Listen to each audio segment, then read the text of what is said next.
Welcome to the Fast Leader Podcast, where we uncover the leadership life hacks that help you to experience breakout performance faster and rocket to success. And now, here's your host, customer and employee engagement expert and certified emotional intelligence practitioner, Jim Rimbach. Call Center Coach develops and unites the next generation of call center leaders.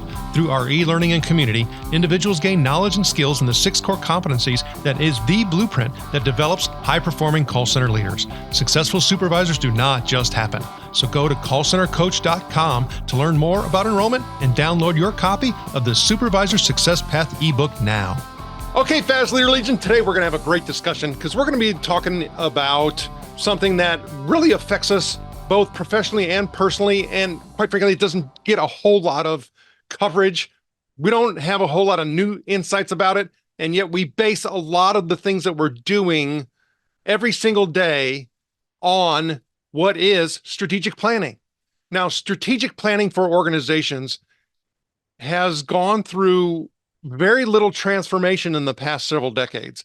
And when you look at the marketplace that we have today, we've had massive amounts of changes. So back in the 80s, there was a concept that was written about in regards to leadership in the military ranks and them having to be successful in what is referred to as a VUCA environment. Now, many of you who have listened to the Fast Leader Show have heard me talk about VUCA, which is volatile, uncertain, complex, and ambiguous. And as I jokingly say, well, that's today. And you know what? It was yesterday and it's going to be tomorrow. And it's going to continue to be that way. And so as I'm sitting here and celebrating my 10th year of podcasting on the Fast Leader Show, I wanted to have a special session and talk to you about something that does affect your future, your organization's future. And it's something that you can use going forward to help you not be one of the disrupted. And I think that's critically important. So when we start talking about operating and making decisions in the VUCA world, and just look at all the information and evidence that's around us in regards to anxiety and depression and all of the things that are, struggles that we have in our humanity in decision making. And when I just had a conversation today with a good friend of mine, he said he's known someone for 10 years who turned over his network on LinkedIn to somebody who he knew was a shady character because he was desperate. When we're desperate, we make bad decisions. When we're riddled and loaded with anxiety, we make bad decisions. So strategic planning, if we stop and think about that, it's not something that we often want to go through because it takes time and effort, and we just want to have shortcuts. We just want to get things moving. And that's one of the things that I always talked about on the Fast Leader Show, where you can learn about the leadership hacks to help you move forward and faster. But ultimately what we learn is that leadership hacks are not shortcuts. It's about doing things the right way so that we have our desired outcome. Sometimes those steps are a lot faster in the long run when we go through them. But unfortunately, because of pressures, because of things that we may have seen or heard from others, we hear about these shortcuts thinking that they're going to allow us or enable us to get to where we want to go, and they don't. Okay, so I'm going to help you really learn about how many of the things that you've learned about strategic planning and goal setting and goal attainment is wrong. And I'm going to help you learn about a new method that really has us take advantage of some of the things that we know in regards to neuroscience, emotional intelligence, motivation science, and positive psychology, and how we can put those into place to where we actually can do a better job of goal setting and goal attainment. And I think that's really the key here. So when we start talking about strategic planning and strategic execution, those are two very different things. And one of the major problems with organizations today is execution. If you were to poll 100 of top leaders within organizations of significant size, they would tell you that execution is the number one worry of theirs. Now, you hear all these different research stories or research studies and polls, in regards to what executives think and do, but ultimately it's getting things done. One of the things that oftentimes is not covered very well is when you start looking at growth for many organizations that have been around a while, and let's just say 5 years, most of their growth comes through acquisition. That's right. Most organizations grow through acquisition, not through innovation. And when you start looking at how do they get disrupted, it's because of competitors that come through and innovate in a way that they are unable to, because of the legacy thinking that they go through and the old tools and systems that they use in order to be able to manage and run their business. Most strategic plans are what is referred to as glamorized operational plans. And so for me, I have had the opportunity to interview some incredible people on the Fast Leader Show. And I want to take a moment to actually recognize many of the people who have gone into this methodology that we've been working with for the past couple years. And it's called the Unleash method. And I'm going to introduce that to you in a second. And we're going to talk about how traditional strategic planning practices and goal settings are actually holding you back and in your way, why they're in your way, and what you can do differently. But I wanted to take these people, congratulate or thank, give some gratitude to these people who have really continued to grow my thinking over the past several years, who've been guests on the Fast Leader Show. Yes, I've had many, but these people have kind of helped to formulate what we're doing in regards to different ways of planning and executing upon those plans. So I want to thank Cliff Goldmacher, Tamara Grandauer, Donato Tremuto, Edward Marshall, Jan Benedict Stenkamp, Nate Regier, Jeff DeGraff, Amy Posey, Kevin Vallely, Patrick Schwertberger, Steve Brown, Chuck Swoboda, Mark W. Johnson, Alex Castro, David McCourt, Rashad Tabakawala, Charles Kahn, Chris Griffiths, Leslie Peters, Chris Duffy, Nikolaj Sigelkow, Karen Martin, Doug Hall, Marcia Dasco, Rick Miller, Chris Westfall, Nathan Jamel, Ed Muzio, Amy Radin, Ralph Welburn, Brad Deutster, Whitney Johnson, Jonathan Lowe, Eric Kish, Michael Gale, Kumar Mehta, Stephen Stein, Michelle Borba, Brian McNeese, John Lee Dumas, Jocelyn Davis, Kirk Wiesler, Mike Moyer, Oded Netzer, Susan Fowler, Kent Billingsley, K.H. Kim, Gleb Topersky, and then lastly, Dina Smith. Now, again, a lot of the people who I've had the opportunity to interview on the Fast Leader Show have shared their insights with the Fast Leader Legion and myself over the past 10 years. And when we start talking about planning and goal attainment and doing it differently, those people have heavily influenced some of the things that we have formulated in regards to this Unleashed method and why it's critically important. There's also another piece of research that has come out that impacts this. But I first want to go into what do people do when they start talking about planning and goal attainment and thinking, and some of the things that they search for and comes up on search engines, because I think that's critically important, because it kind of gives you an idea into the mind of what people search for when they want to plan better and obtain their goals better. So if I was to do a quick search on YouTube and talk about strategic planning, I would come up with the steps of the strategic planning process in under 15 minutes. Okay. Now, a plan is not a strategy. What is strategic planning? Explained in 2 minutes. 5 steps of strategic planning, the complete strategic planning checklist, overview of the strategic planning process, and what is strategic planning and how to develop a strategic plan, easy step-by-step guide, and then what is strategy? And it's a lot simpler than you think. And then so that's just on YouTube. So if I look at some of the Google searches, some of the basic questions are strategic planning basics. What is strategic planning? What is a strategic plan? What is strategic management? What is strategy execution? And then what are the steps in strategic planning and management? And what is a strategy map? And it goes on and on. But I want you to pay attention to what I was just saying in regards to those questions.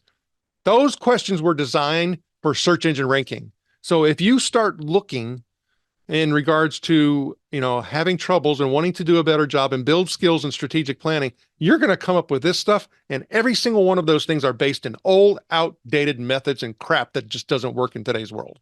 Again, we have a VUCA environment that we're sitting in, right?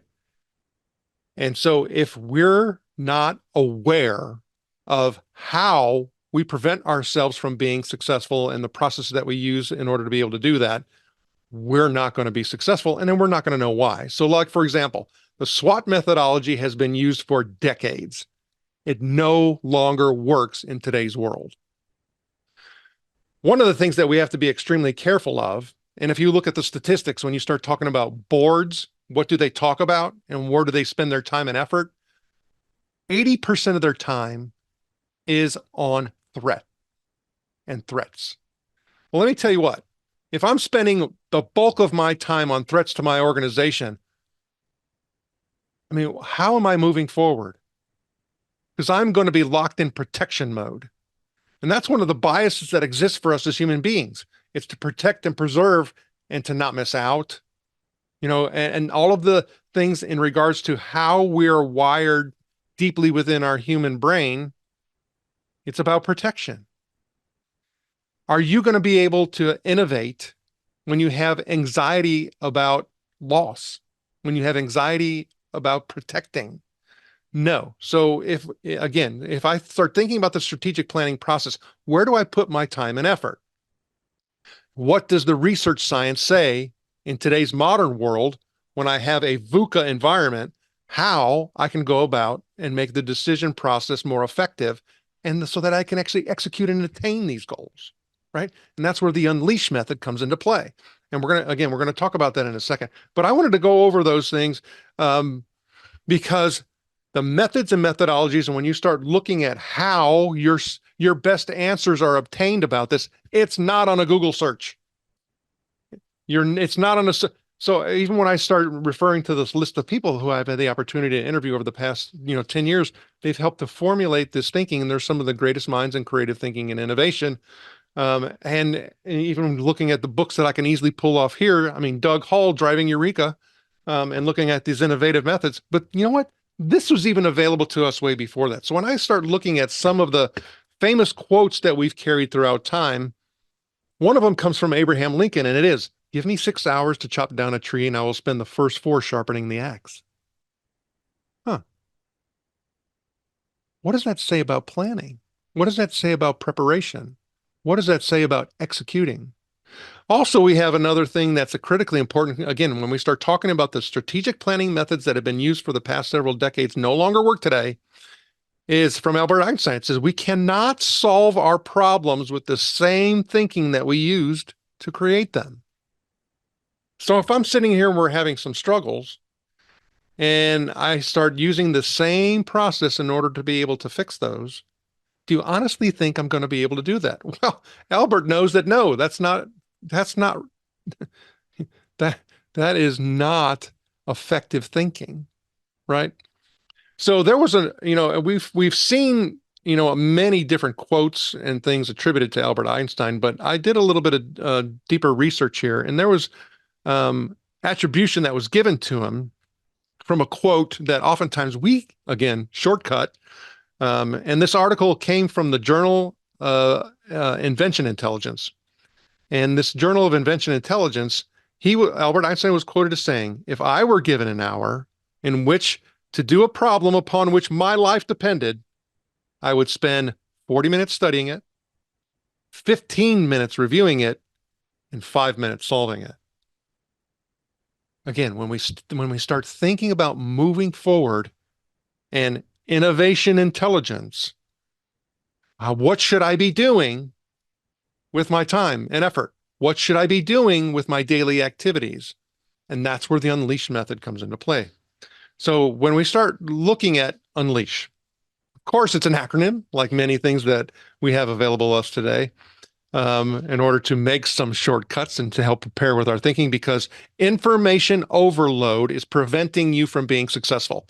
And again, here as I sit here, 10 years in podcasting, looking at all the ways, just for example, you can edit, create, distribute, a podcast. It has changed dramatically with the introduction of different artificial intelligence tools over the past couple of years. Now, I can't say from a strategic perspective that we're doing a good job of promoting it at the Fast Leader Show. There's some gaps that we need to work on. That's where the processes come into play. But the tools have become significantly more and readily available, to help do things that we used to have to take a long time to do.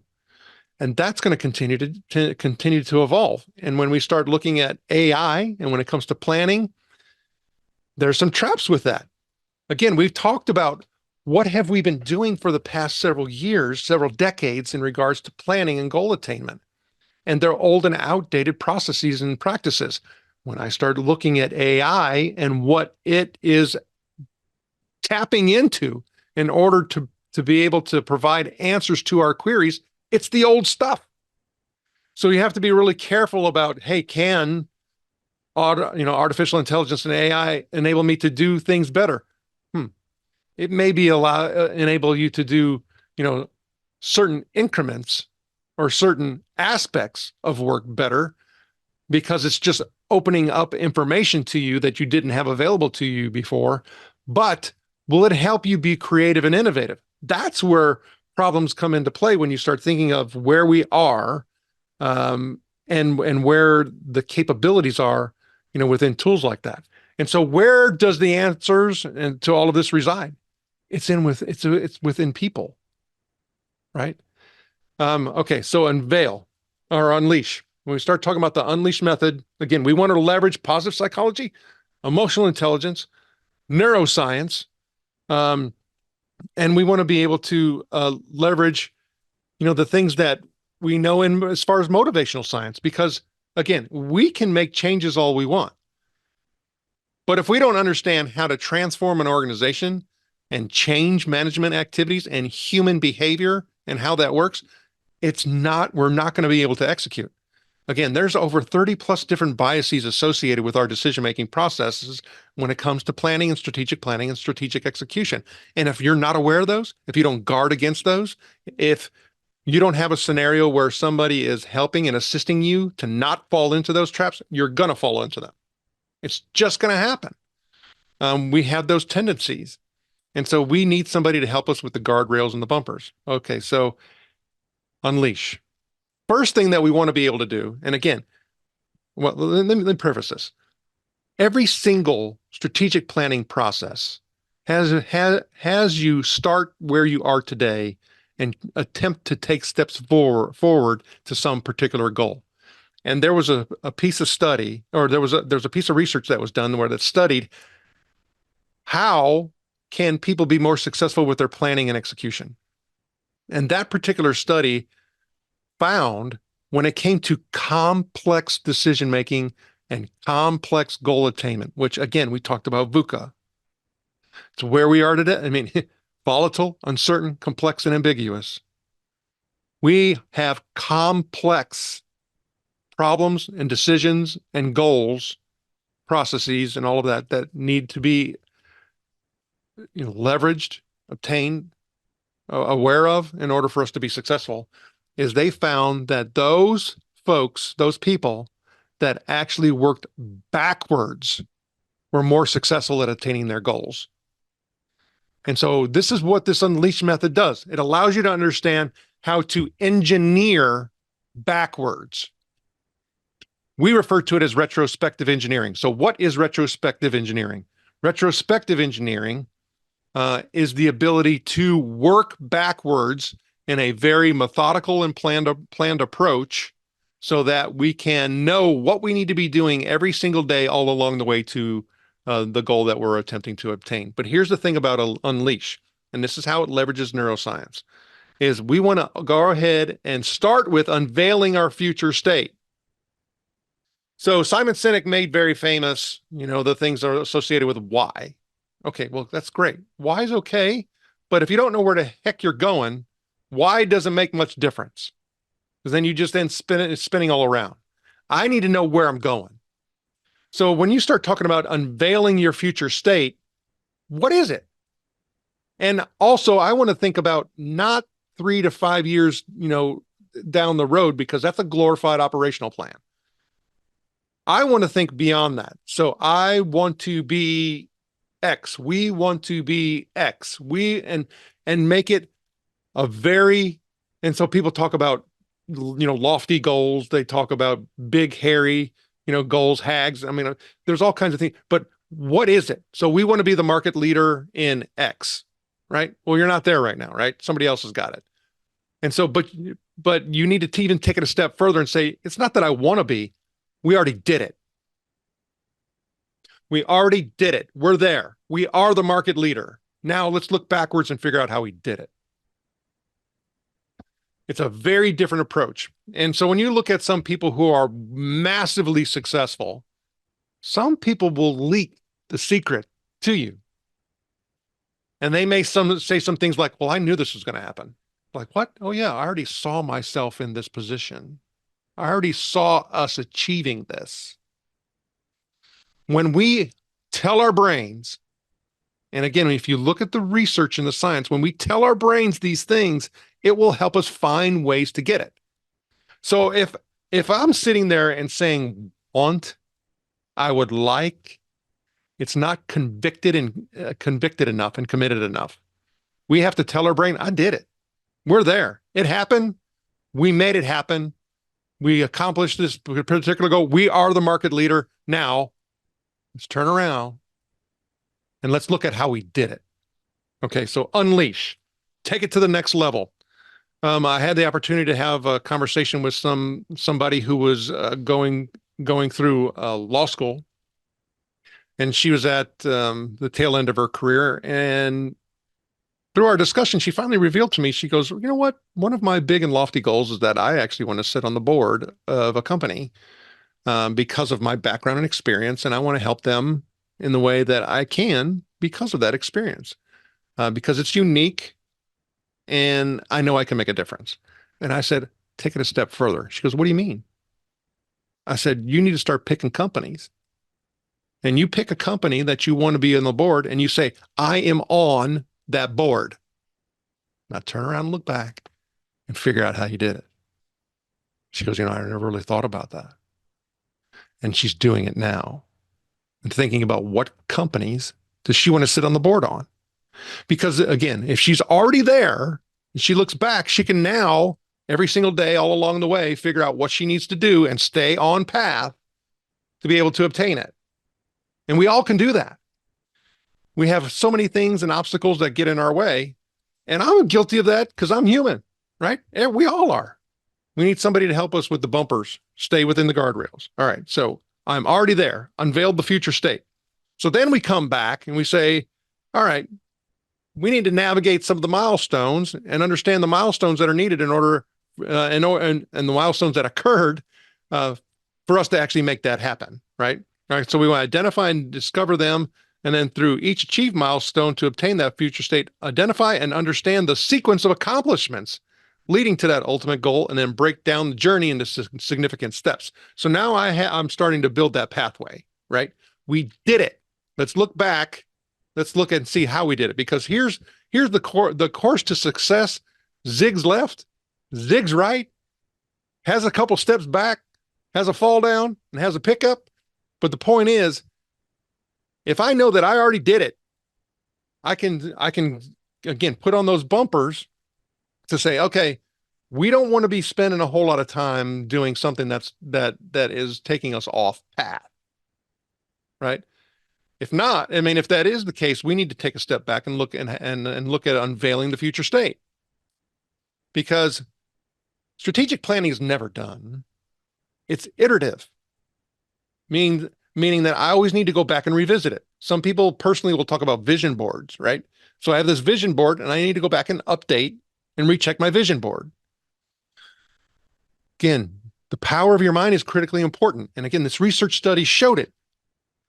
You already obtained it, look backwards, put yourself in that spot. Okay, so leveraging success factors, that's our next step. So unleash, leveraging success factors is next. So we have to look at our success factors and the pivotal role that they play in each milestone and what those success factors need to be. Do we need, to have core specialties, specialty in a certain particular area? Do we have it already? That's another thing that's critically important. We'll talk about that in a second. And then the other thing is, well, do we need to obtain it? That maybe could be where some acquisition comes into play. It could also be where we actually just create and nurture that, because nobody has it. right? And so that becomes market differentiation. And then we need to take a step back and look at evaluating all the resources that are needed for all these different milestones. And do we again, what do we have in place? Now I can start accounting and quantifying, some of the things that we already have in place and strengths that we currently leverage, and seeing how they can help us with our aspirational goals. And then that's another thing that's critically important. I'll take a side note. Talked about SWOT being no longer available. That's not what we want. What we want is we want to use a methodology that's based in positive psychology called SOAR. So we want to look at our strengths, and then we want to look at our aspirations, and then we want to look at our opportunities, and then the results from all of that, right? SOAR, very different, very positive focused. I'm not stuck in that 80% of negative talk and negative thinking within our planning process, right? No, I want to look at the whole aspirational and opportunity-based things. All right. So then the other thing is to align our strategies. Remember, we have multiple departments that we're working on with our organization, many different things that we need to execute. So we need to look at how each strategy is going to align to that future state and contributed, again, we're already there, to obtaining key milestones. And then we need to allocate our resources strategically and align them in order for us to have and put success factors in place. Is one particular area falling behind? Is one particular area still, again, needed? And that could be an acquisition or development, creative thinking and innovation process.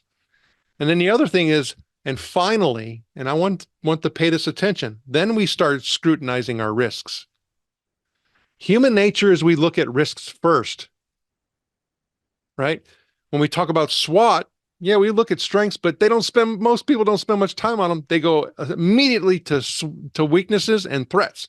And it's the way that we're conditioned. We cannot do that.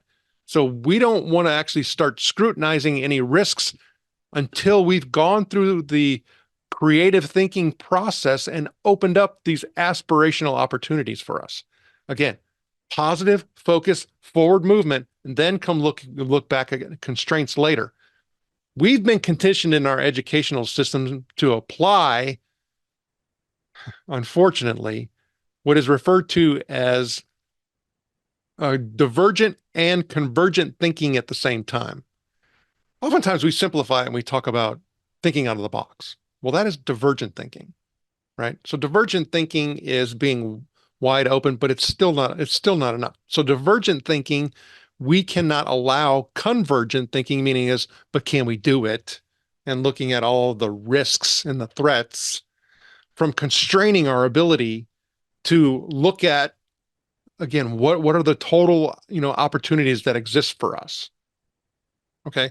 So convergent and divergent thinking, we don't want to do at the same time. Talking about the guardrails, when I'm looking at and unveiling that future state and navigating the milestones and leveraging success factors, if I start putting convergent thinking in those, it's going to constrain the process. And some people are just, as they say, negative Nellies and are always cutting everything. Yeah, but we've tried that. Yeah, but we have to guard against that. Oftentimes you need someone independently to say, we're not going there yet. We're not going there yet. No, not going there yet. We're still looking at possibilities. We're still looking at aspirations. We're still looking at, because again, we already made it. We did it. And if you think we're going to make and obtain success and execute through the constraint doorway, it's not going to happen. It's not going to happen. Okay, so we want to scrutinize risks, and that's our sixth step. And then we kind of want to come back and what is referred to as hindsight tailoring. Okay, so I'm going to read through these again in the Unleash method real quick. So we're going to unveil the future state, but again, we're already there. We did it. Navigate the milestones, leverage success factors, evaluate resources utilized, align strategies, scrutinize risks, and then hindsight tailoring. So the hindsight tailoring is tailoring the path you took in the hindsight and ensure that the retrospective engineering path is optimized for success based on the lessons learned, set timelines for altering and modifying a retrospective engineered plan based on unconsidered needs and conditions. And here's the key. So again, we talked about glorified operational plans. So I don't want to fall into a particular trap where I'm not, again, we attained this goal. We're already there. We did it. I don't want to have a situation where things get in the way that have taken me off path, and then ultimately we don't obtain or can't execute. We have impacted our goal attainment. And so therefore, we need to go back and revisit these things. So some people may already be very familiar with doing, quarterly business reviews, QBRs, semi-annually. And some, minimally when you start talking about the planning process, if you're not doing it at least annually, you're going to fall into some major traps because, again, VUCA world, things are going to change too fast, so fast. And if we're not continually aligning and tailoring and asking ourselves, are we continued to be on the path, we'll get off track. So we want to minimize the whole move left, move right, fall down, get up thing, right? It's efficiency and effectiveness.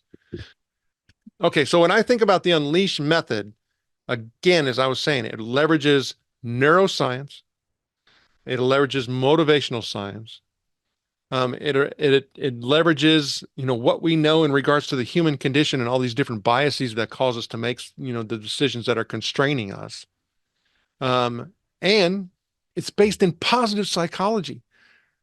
We are in an overload scenario in regards to the whole threat and negativity components and elements. And we have to guard ourselves against that. And so, unfortunately, and again, when you start looking at what has been used over the past several decades, the organizations that have touted many of the tools that no longer work in today's world for strategic planning, they unfortunately obtain voice. They obtained thought leadership. They obtained credibility. And because you know what? They worked for those simpler times. But now I even yesterday read a note that somebody said or talked about, consultants and consultancies in regards to strategic planning. And they said they'd bring nothing new to the table. But that's because they keep using the same old stuff and not looking at some of the science that we've just gone through and talked about. Right? Okay, so here's my goal for you. Because you're already there, is that you learn how to think backwards. Thinking backwards is a differentiator that will help you to excel in an over information loaded world that is giving you search engine optimization information. Right? Okay, so if I start thinking about what are we going to do with this, for me, I'm going to continue to go down this path. I've had all of these people on the Fast Leader Show help to refine my thinking, develop my thinking, in regards to how this works. And I even go back looking at the board positions that I've sat on, and I start, and looking at the facilitation work that I've done with other organizations, even some of my volunteer work, working, with faith-based organizations as well as non-faith-based organizations.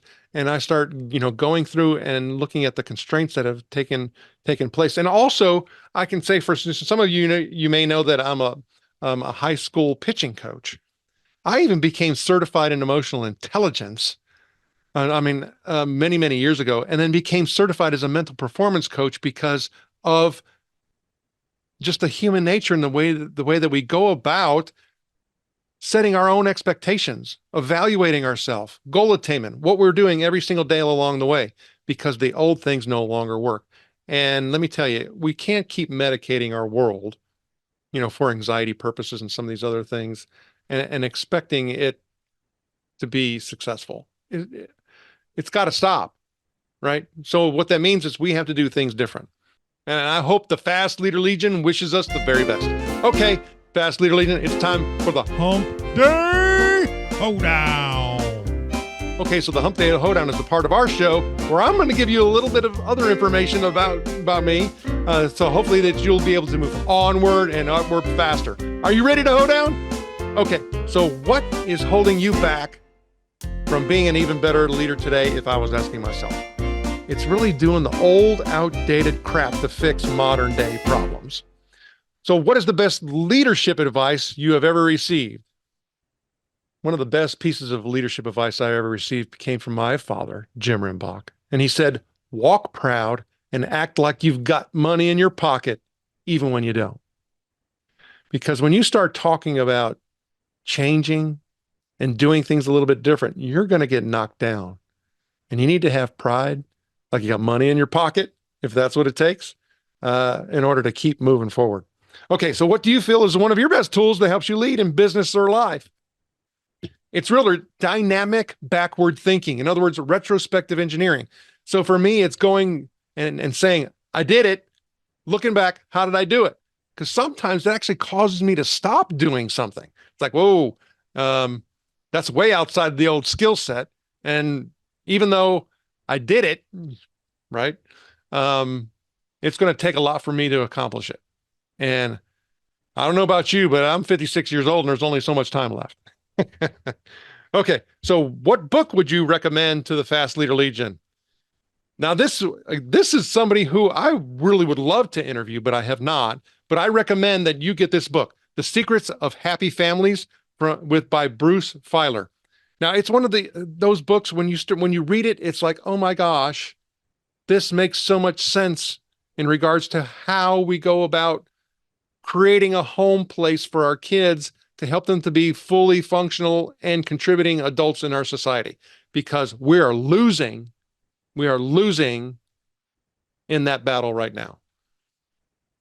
Social media is corrupting a lot of their thinking, and it's creating, again, a lot of these generational problems that we're going to see carrying forward, and we have to do a better job of creating better families. Okay, so all right, so you can find more links and other information about all of those people that I mentioned by going to fastleader.net/Jim and get a little bit more information. Okay, so this is my last Hump Day Hoedown question. If I was given the opportunity to go back to the age of 25 and I had all this knowledge and skills that I have now to take back, what piece of knowledge would I take back with me, and why?